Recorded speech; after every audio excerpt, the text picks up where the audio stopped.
নমস্কার, public news next চ্যানেলে আপনাদের জানাই স্বাগতম। সংবাদ পড়ছি আমি রবি। রাজ্যের 5টি বিধানসভা সমষ্টির উপনির্বাচনের দিনক্ষণ এগিয়ে আসতেই ধলাই বিধানসভা সমষ্টিতেও সাংগঠনিক তৎপরতা শুরু করছে যুব কংগ্রেস দল। বিভিন্ন মণ্ডলে চলছে কমিটি গঠন। রবিবার দক্ষিণ ধলাই নর্থ হাওইতাংয়েও যুব কংগ্রেসের উদ্যোগে এক সাংগঠনিক সভা অনুষ্ঠিত হয়। সাংগঠনিক তৎপরতা বৃদ্ধি করতে এদিন সভায় উপস্থিত যুব কংগ্রেসীদের বিভিন্ন ধরনের নির্দেশ দিয়ে বক্তব্য রাখেন জেলা যুব কংগ্রেস সভাপতি রঞ্জিত দেবনাথ, জেলা কংগ্রেসের সংখ্যালঘু সেলের চেয়ারম্যান আনসার হোসেন বড়লস্কর। এদিন প্রাক্তন মন্ত্রী পরিমল শুক্লবৈদ্যের নাম উল্লেখ না করেই বিজেপি দলের তীব্র সমালোচনা করে বক্তব্য রাখেন ধলাই বিধানসভা সমষ্টির উপনির্বাচনে কংগ্রেস দলের টিকিট প্রত্যাশী অনুপ রায়। তিনি বলেন, ধলাইয়ের প্রাক্তন বিধায়ক সমষ্টির জনগণের উন্নয়নের জন্য কিছু না করলেও তার দলের 3-4 জনকে বড়লোক বানিয়েছেন। এদিন অন্যান্যদের মধ্যে প্রাসঙ্গিক বক্তব্য রাখেন শুভাশিস দে, প্রীতম দাস, নাজিম উদ্দিন, মিঠু দাস, শরীফ উদ্দিন, সুজিত রায় প্রমুখ। বিস্তারিত দেখতে থাকুন পাবলিক নিউজ নেক্সট চ্যানেলের ক্যামেরায়।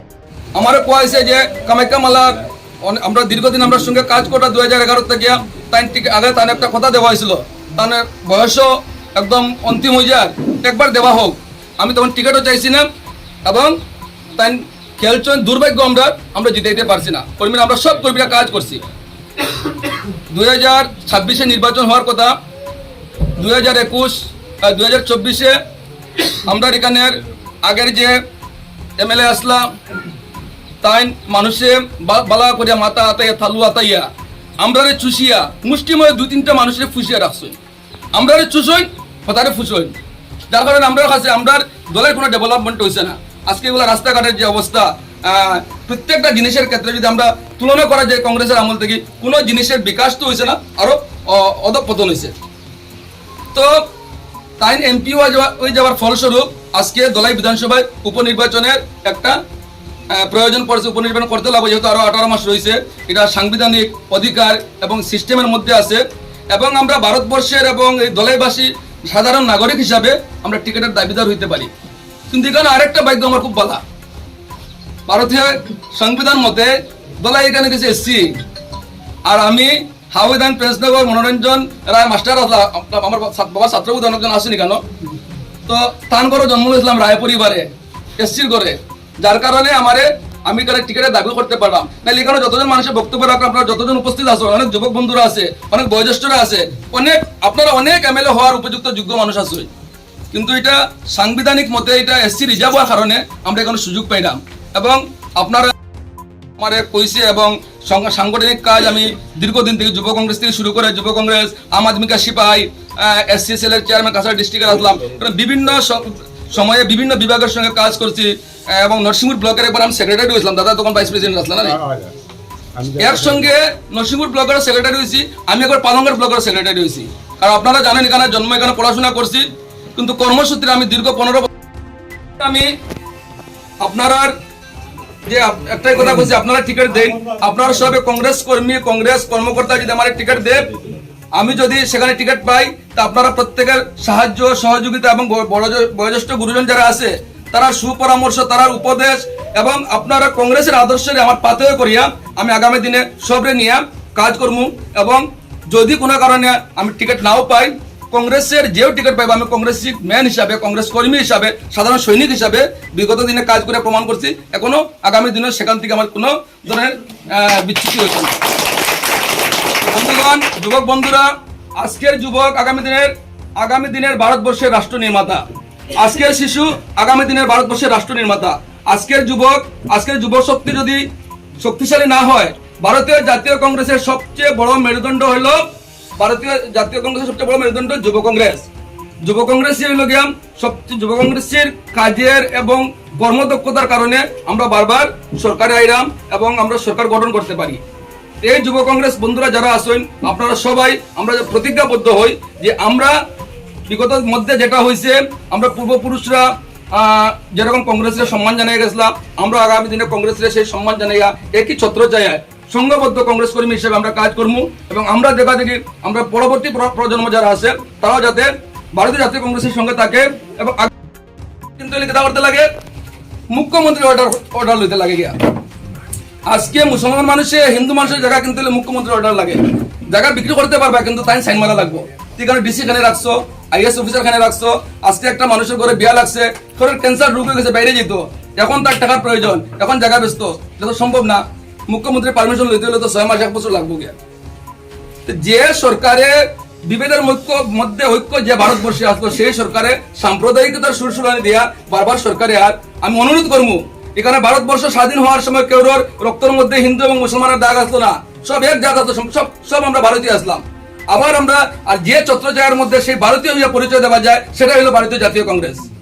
প্রমাণ করতাম যাতে সমস্ত আসামের চোখ ধলাই বিধানসভার দিকে থাকেন, যে একজন 2 বারের ক্যাবিনেট মিনিস্টার আসলা, বর্তমানে তাইন এমপি হয়ে যাওয়ার পরে এই সিটে এত বেশি ভোটের ব্যবধানে যেভাবে রকিবুল সাহেবে, একজন বদরুদ্দিন আজমল সাহেব, একটা দলের সুপ্রিমো, সমস্ত ভারতবর্ষের মধ্যে সবচেয়ে বেশি ভোটে পরাস্ত করছে, সেই প্রমাণটা আমরা কংগ্রেস কর্মীরা প্রতিজ্ঞাবদ্ধ হইমু যে এই উপনির্বাচনে সেটা আমরা করবো।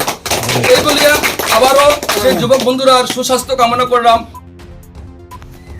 ইলেকশন ডিক্লেয়ার হবে, একটা ডেট হওয়ার পরে হয়তো পূজার পরে বা খুব সম্ভবত পূজার আগেই নির্বাচন হবে। তাই আমাদেরকে একটা দায়িত্ব দেওয়া হয়েছে প্রত্যেক সংগঠনকে। আমাদের কংগ্রেস দলের প্রত্যেক শাখা সংগঠন রয়েছে, যেভাবে youth Congress, NSUI, minority department, মহিলা কংগ্রেস, ইয়ং ব্রিগেড, এরকম কয়েকটা উইংস রয়েছে। প্রত্যেকটা সংগঠনকে দায়িত্ব দেওয়া হয়েছে, প্রত্যেকটা জিপিএল। এখন দেখুন, আমরা বিজেপি কিছুদিন শাসন করার জন্য আমরা অনেকেই কংগ্রেস কর্মীরা একটু মানে ধোঁয়াশার মধ্যে পড়ে গেছি যে আমরা কি সরকার পুনরায় ঘুরে আসবে নাকি, এরকম একটা আমাদের মধ্যে কনফিডেন্স, যেটা আর কি আত্মবিশ্বাসটা কমে গেছে। যার কারণে আমরা অনেক ক্ষেত্রে দেখা গেছে সাংগঠনিকভাবে অনেকেই যারা প্রাক্তন আসলা, তারাও অনেক সময় এগুলাকে কাভারেজ করা বা সঠিক পথে মানে এগুলাকে নিয়ে যাওয়া অনেকটাই চ্যালেঞ্জের মুখে পড়ে গেছে। তো শ্রদ্ধেয় রাহুল গান্ধীজি, উনি আমাদেরকে এই মানে দুটা ভারতবর্ষের মধ্যে প্রায় দুইটা মিলে 10,000-এর উপর পদযাত্রা করেছেন, 10,000 কিলোমিটার প্রায়। তাই ওই দুইটা পদযাত্রার মধ্যে ভারতবর্ষের মধ্যে দেখিয়ে দিয়েছেন যে কংগ্রেস কোনোদিন শেষ হবে না। কংগ্রেস শতাব্দী প্রাচীন রাজনৈতিক দল, তার একটা ইতিহাস আছে, তার একটা ক্রান্তিকারী একটা রাজনৈতিক সংগঠন। এই দলটা কোনোদিন নিঃশেষ হওয়ার নয়। আমরা এই রাহুল গান্ধীর পদযাত্রাতে দেখছি কিষাণ, মেহনতি মানুষ, গরিব, যারা দিনমজুর, বিভিন্ন যারা অটো চালক, যারা ট্রেনের যারা পুলির কাজ করে, মটিয়া যারা করে, প্রত্যেক মানুষ, এমনকি হাল চাষও উনি করেছেন। ট্রাক ড্রাইভারের সঙ্গেও উনি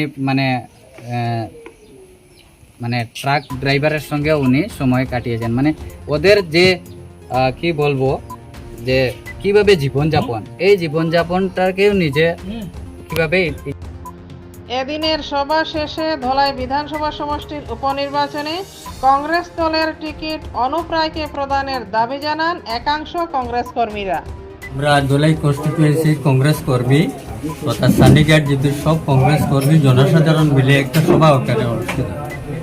সবাই আমরা একটা সিদ্ধান্ত নিয়ে উপনীত হয়েছি এটাই, যে বিগত দিনে আমরা দেখেছি অনেক ক্যান্ডিডেট এখান থেকে নির্বাচিত হয়েছেন আমাদের কংগ্রেসের, কিন্তু আমাদের ধলাই সমষ্টির কোনো আওয়াজ অ্যাসেম্বলিতে পৌঁছে না।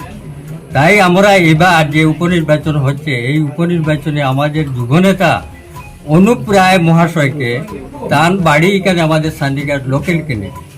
তো আমি হাইকমান্ডের কাছে এইটাই দাবি জানাইব যে আমাদের preference will be given to local candidate, যে উনাকে দিলে আমাদের ভবিষ্যৎ, আমাদের ধলাই কনস্টিটুয়েন্সির কংগ্রেসের জয় নিশ্চিত হবে এবং এই ধলাই কনস্টিটুয়েন্সিটা বিজেপি থেকে আমরা পুনরুদ্ধার করতে পারব।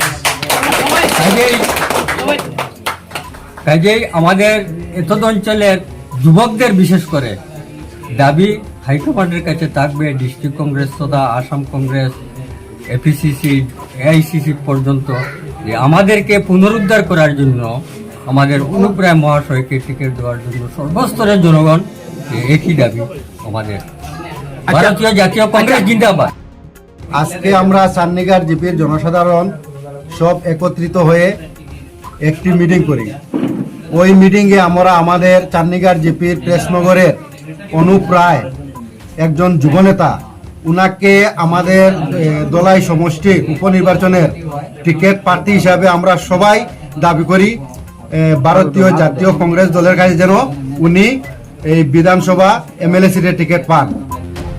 এতক্ষণ আমাদের সঙ্গে থাকার জন্য আপনাদের জানাই আন্তরিক অভিনন্দন, প্রীতি, শুভেচ্ছা ও ভালোবাসা।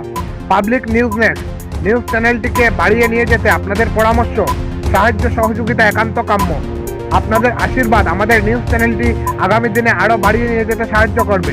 পাবলিক নিউজ নেক্সট নিউজ চ্যানেলের পক্ষ থেকে আপনাদেরকে জানাই ধন্যবাদ।